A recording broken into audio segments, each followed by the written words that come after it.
Hello, it's Alex and welcome to Hey Little Thrifter. Today I'm going to be talking about the books I read in April. I started off with Under the Skin by Michelle Faber, which I'm really enjoying, but I then randomly went to the library and took out a few books.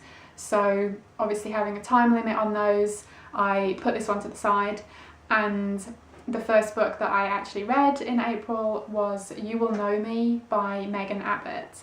I know Megan Abbott writes some noir, and I haven't read any of those, but she also writes novels that seem to be based around teenage girls and their relationships with each other and their families, teachers, etc.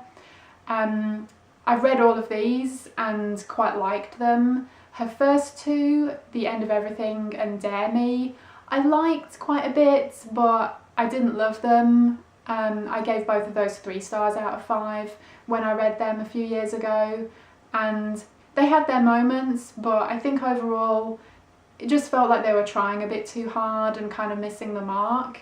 Her last book though, The Fever, I really liked, and I gave that 4 stars out of 5.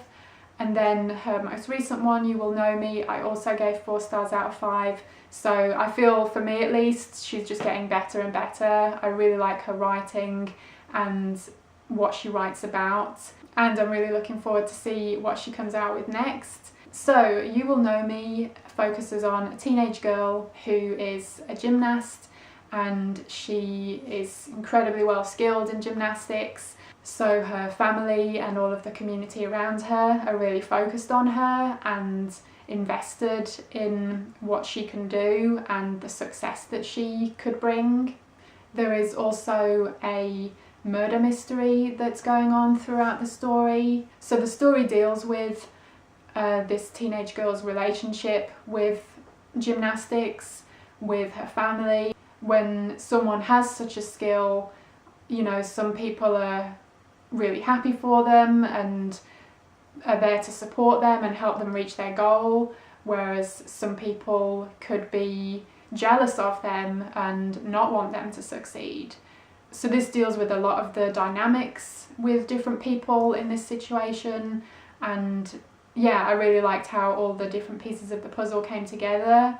And even though I'm not particularly interested in the world of gymnastics, it doesn't matter, you're just immediately immersed in this world, and it's just really well written. The characters are all really well developed, and it was really interesting to read about how they all interact with each other and all of the dynamics between them, the family and the community. So yeah, I like this one a lot. I gave it 4 stars out of 5 and I would really recommend it. Next up, I read The Woman in Black by Susan Hill. And this is one of those books that I've wanted to read for years, but just for whatever reason I haven't gotten around to. I remember seeing the film, the 80s one, when I was quite young, and it was terrifying. And I did rewatch it a few years ago and it was, yeah, still terrifying.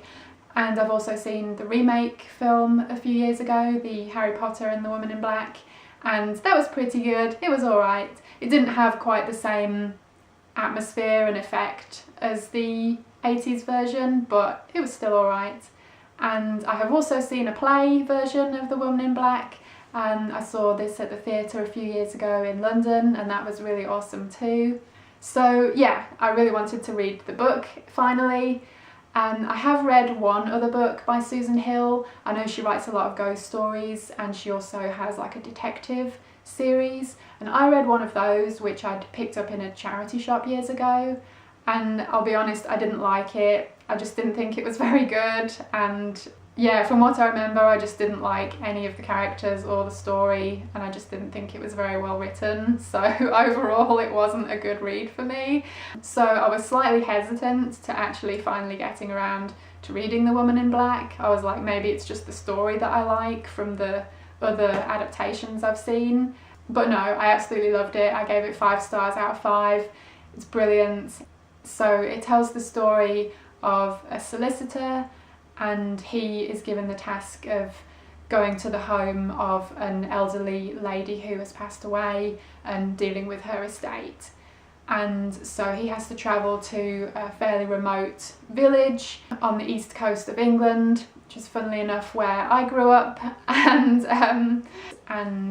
as soon as he gets there, he realises that everyone is a little bit cagey about this lady and the house that she lived in. It seems like there's some, you know, superstitions about her, and everyone's a little bit weirded out, but no one really says anything outright to him. So he's like, oh, it's fine, I'm sure it's just, you know, local gossip. Anyway, so he attends the funeral and witnesses a woman in black. I absolutely loved the writing of it. The story is so great, the characters were awesome, the atmosphere, the creep factor and the scariness of it were just all absolutely brilliant. But it isn't just about the creepiness though, it's really well done in the character development and the emotional aspect to it. I don't want to give too much away if you've never read it, but it's just a really excellent book, and I was so glad that I finally got around to reading it. I'm definitely really interested now to read some more of Susan Hill's ghost stories, but I might give the other detective ones a miss. And last up, I read The Year of the Gadfly by Jennifer Miller, and this is a campus novel. It tells the story through 3 different characters. One is a new student at the school, one is a teacher, and one is a previous student from an earlier time period. And so the story goes back and forth between the 2 time periods and follows the characters then and now, and also this new student who is figuring out the story and something that happened in this previous time period. Yeah, unfortunately I just didn't really gel with this book too much. I just didn't really care about any of the characters or the story, and yeah, I feel like they're fairly important elements to enjoying a book. I feel like you need at least one of those things to get into a book. I did like the writing itself, I thought that was great, and it did have its moments that I enjoyed. Just overall, I just was fairly ambivalent about the whole thing. I just didn't really care about anyone or anything, so it was a bit disappointing. I gave it 3 stars out of 5 overall. It was okay. There's not much more to say about it, unfortunately. I think really the only reason I got through it as quickly as I did was because I had to return it to the library by a certain date, so I was like, must keep reading. Anyway, I'm glad I gave it a go, but yeah, it was a bit of a disappointing one. So now I'm back to Under the Skin, which I'm really enjoying. I'm about just over halfway, probably 2/3 of the way through, and I will talk about this in next month's video. So that was everything I read in April. Let me know what you're reading at the moment, or if you have any recommendations. Thank you so much for watching, I hope you enjoyed it, and hopefully I will see you again in my next video. Bye!